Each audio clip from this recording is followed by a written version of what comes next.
दोस्तों, welcome back to my channel Mrs psychology. और आज जो मुझे बोलना है वो टॉपिक है चंद्रशेखर आज़ाद, जो एक महान क्रांतिकारी थे। हम लोग सभी उनके नाम से अवगत हैं और ऐसे महान क्रांतिकारी थे जिन्होंने आज़ादी का जो क्रांति हुआ उसमें एक महत्वपूर्ण अपनी अहम भूमिका निभाई।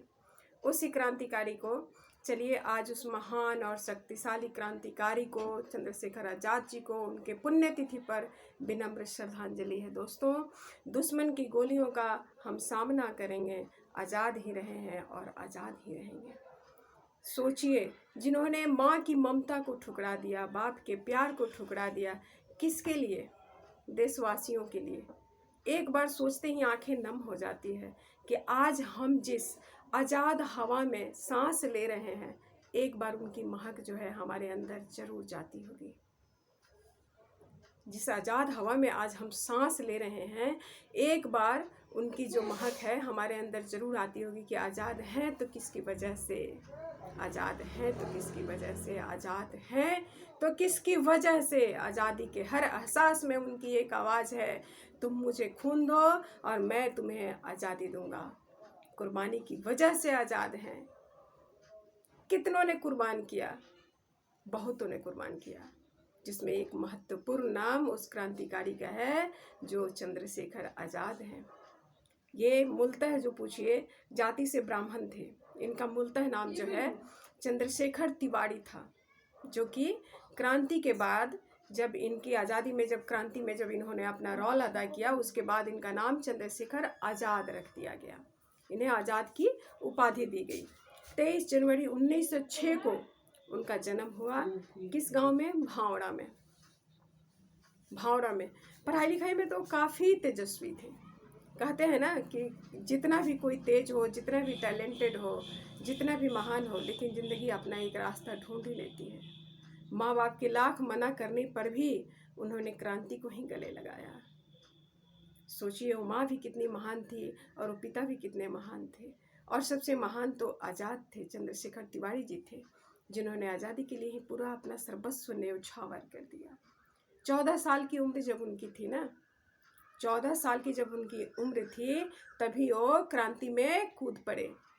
चूँकि वो बड़े विद्रोही भावना के थे और वो देखते थे ना कि भारतवासियों पर कितना अत्याचार किया जा रहा है, कितना जुर्म ढाहा जा रहा है, कितना सताया जा रहा है। ये सारी चीज़ें उनको बिल्कुल पसंद नहीं थी, उनको बिल्कुल ही पसंद नहीं थी।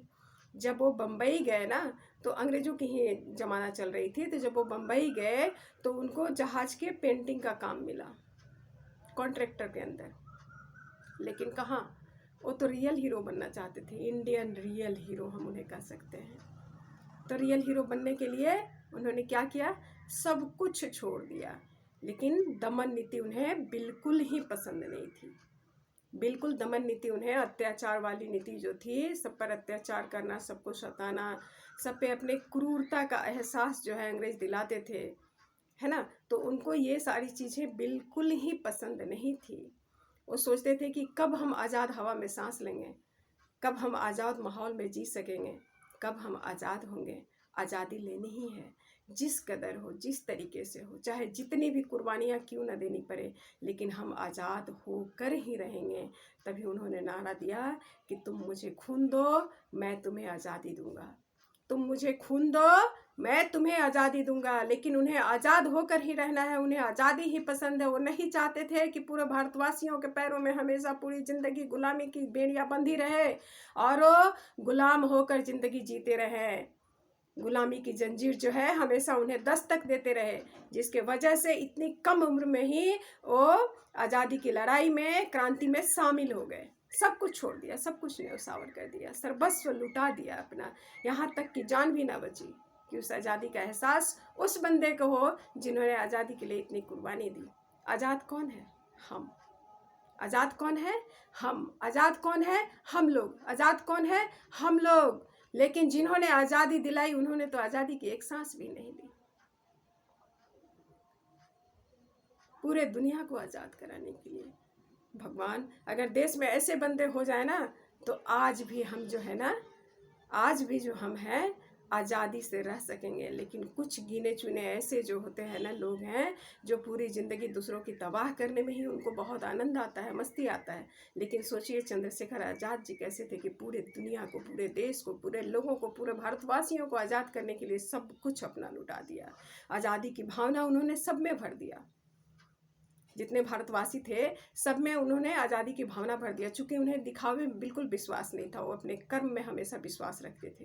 क्रांति की चिंगारी उन्होंने ऐसे डाली ना कि जिसका कोई जवाब नहीं है। सारे भारतवासी एकजुट होकर क्रांतिकारी बनने के लिए मजबूर हो गए। जिन लोगों में थोड़ी सी भी क्रांतिकारी की भावना थी ना, जिन लोगों में थोड़ी सी भी आज़ादी लेने की भावना थी, सारे लोग क्रांतिकारी बन गए।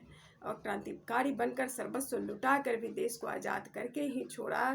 तभी आज हम आज़ाद देश में रह रहे हैं, आज़ादी की सांस ले रहे हैं, आज़ादी के वातावरण में जी रहे हैं, अपने हिसाब से चल रहे हैं, अपने ज़िंदगी को अपने तरीके से जी रहे हैं।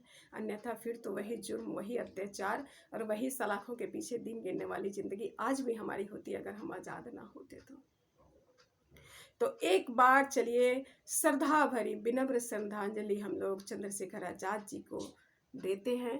वो आत्मा बड़ी महान थी, जिन्होंने आज़ादी दिलाकर खुद तो ज़िंदगी से कुर्बान हो गए।